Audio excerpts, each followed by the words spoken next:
षट्पंचाशः सर्ग 56वां सर्ग। सीता का श्री राम के प्रति अपना अनन्य अनुराग दिखाकर रावण को फटकारना तथा रावण की आज्ञा से राक्षसियों का उन्हें अशोकाटिका में ले जाकर डराना। रावण के ऐसा कहने पर शोक से कष्ट पाती हुई विदेह राजकुमारी सीता बीच में तिनके की ओट करके उस निशाचर से निर्भय होकर बोली। 1। महाराज दशरथ धर्म के अचल सेतु के समान थे। वे अपनी सत्य प्रतिज्ञता के लिए सर्वत्र विख्यात थे। उनके पुत्र जो रघुकुल भूषण श्री रामचंद्र जी हैं, वे भी अपने धर्मात्मापन के लिए तीनों लोकों में प्रसिद्ध हैं। उनकी भुजाएं लंबी और आंखें बड़ी बड़ी हैं। वे ही मेरे आराध्य देवता और पति हैं। 2, 3। उनका जन्म इक्ष्वाकु कुल में हुआ है। उनके कंधे सिंह के समान और तेज महान है। वे अपने भाई लक्ष्मण के साथ आकर तेरे प्राणों का विनाश कर डालेंगे। 4। यदि तू उनके सामने बलपूर्वक मेरा अपहरण करता तो अपने भाई खर की तरह जनस्थान के युद्धस्थल में ही मारा जाकर सदा के लिए सो जाता। 5। तूने जो इन घोर रूपधारी महाबली राक्षसों की चर्चा की है, श्री राम के पास जाते ही इन सब का विष उतर जाएगा, ठीक उसी तरह जैसे गरुड़ के पास सारे सर्प विष के प्रभाव से रहित हो जाते हैं।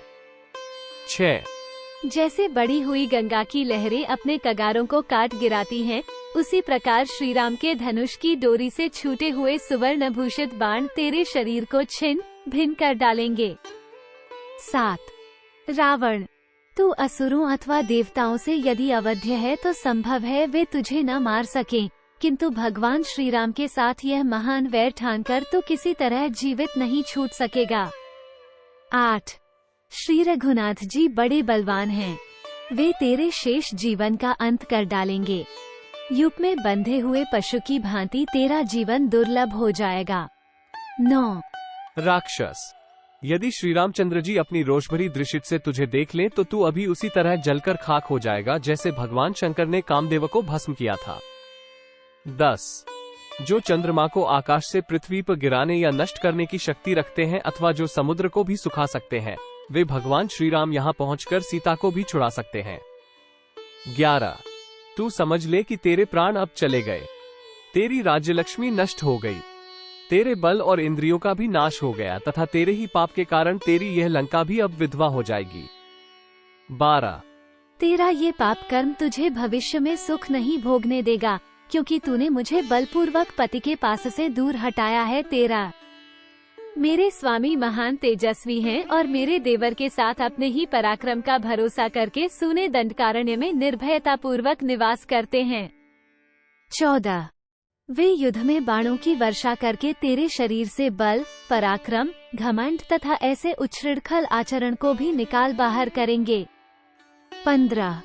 जब काल की प्रेरणा से प्राणियों का विनाश निकट आता है, उस समय मृत्यु के अधीन हुए जीव प्रत्येक कार्य में प्रमाद करने लगते हैं। 16। अधम निशाचर, मेरा अपहरण करने के कारण तेरे लिए भी वही काल आ पहुंचा है। तेरे अपने लिए, सारे राक्षसों के लिए तथा इस अंतपुर के लिए भी विनाश की घड़ी निकट आ गई है। 17। यज्ञशाला के बीच की वेदी पर, जो द्विजातियों के मंत्र द्वारा पवित्र की गई होती है तथा जिसे श्रुक, श्रु आदि यज्ञपात्र सुशोभित करते हैं, चांडाल अपना पैर नहीं रख सकता। 18। उसी प्रकार मैं नित्य धर्मप्रायण भगवान श्री राम की धर्मपत्नी हूँ तथा दृढ़ता पूर्वक पातिव्रत्य धर्म का पालन करती हूँ, अतः यज्ञवेदी के समान हूँ और राक्षसाधम। तू महापापी है, अतः चांडाल के तुल्य है, इसलिए मेरा स्पर्श नहीं कर सकता। 19। जो सदा कमल के समूहों में राजहंस के साथ क्रीड़ा करती है, वो हंसी तृणों में रहने वाले जलकाक की ओर कैसे दृष्टिपात करेगी। 20। राक्षस, तू इस संज्ञा शून्य जड़ शरीर को बांधकर रख ले या काट डाल। मैं स्वयं ही इस शरीर और जीवन को नहीं रखना चाहती। 21। मैं इस भूतल पर अपने लिए निंदा या कलंक देने वाला कोई कार्य नहीं कर सकती। रावण से क्रोधपूर्वक यह अत्यंत कठोर वचन कहकर विदेह कुमारी जानकी चुप हो गई। वे वहां फिर कुछ नहीं बोली। 22 1/2। सीता का वो कठोर वचन रोंगटे खड़े कर देने वाला था।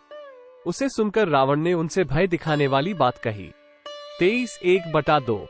मनोहर हास्य वाली भामिनी, मिथिलेश कुमारी, मेरी बात सुन लो। मैं तुम्हें 12 महीने का समय देता हूँ। इतने समय में यदि तुम स्वेच्छापूर्वक मेरे पास नहीं आओगी तो मेरे रसोइये सवेरे का कलेवा तैयार करने के लिए तुम्हारे शरीर के टुकड़े टुकड़े कर डालेंगे। सीता से ऐसी कठोर बात कहकर शत्रुओं को रुलाने वाला रावण कुपित हो राक्षसियों से इस प्रकार बोला। 26। अपने विकराल रूप के कारण भयंकर दिखाई देने वाली तथा रक्त मांस का आहार करने वाली राक्षसियों, तुम लोग शीघ्र ही इस सीता का अहंकार दूर करो। 27। रावण के इतना कहते ही वे भयंकर दिखाई देने वाली अत्यंत घोर राक्षसियां हाथ जोड़े मैथिली को चारों ओर से घेरकर खड़ी हो गईं। 28।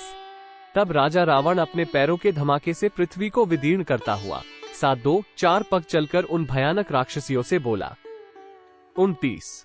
निशाचारियों, तुम लोग मिथिलेश कुमारी सीता को अशोकाटिका में ले जाओ और चारों ओर से घेरकर वहां गूढ़ भाव से इसकी रक्षा करती रहो। 30। वहां पहले तो भयंकर गर्जन तर्जन करके इसे डराना, फिर मीठे मीठे वचनों से समझा बुझाकर जंगल की हथिनी की भांति इस मिथिलेश कुमारी को तुम सब लोग वश में लाने की चेष्टा करना। 31। रावण के इस प्रकार आदेश देने पर वे राक्षसियां मैथिली को साथ लेकर अशोकाटिका में चली गईं। वो वाटिका समस्त कामनाओं को फल रूप में प्रदान करने वाले कल्पवृक्षों तथा भांति भांति के फल फूल वाले दूसरे वृक्षों से भी भरी थी तथा हर समय मदमत रहने वाले पक्षी उसमें निवास करते थे। 33। परंतु वहां जाने पर मिथिलेश कुमारी जानकी के अंग में शोक व्याप्त हो गया। राक्षसियों के वश में पड़कर उनकी दशा बाघिनों के बीच में घिरी हुई हरिणी के समान हो गई थी। 34। महान शोक से ग्रस्त हुई मिथिलेश नंदिनी जानकी जाल में फंसी हुई मृगी के समान भयभीत हो क्षण भर के लिए भी चैन नहीं पाती थी। 35। विकराल रूप और नेत्रों वाली राक्षसियों की अत्यंत डांट फटकार सुनने के कारण मिथिलेश कुमारी सीता को वहां शांति नहीं मिली। वे भय और शोक से पीड़ित हो प्रियतम पति और देव का स्मरण करती हुई अचेत सी हो गईं। 36। इत्यार्षे श्रीमद् रामायणे वाल्मीकि आदिकाव्यारण्यकांडे 56 सर्ग। इस प्रकार श्री वाल्मीकि निर्मित आर्ष रामायण आदिकाव्य के अरण्यकांड में 56वां सर्ग पूरा हुआ।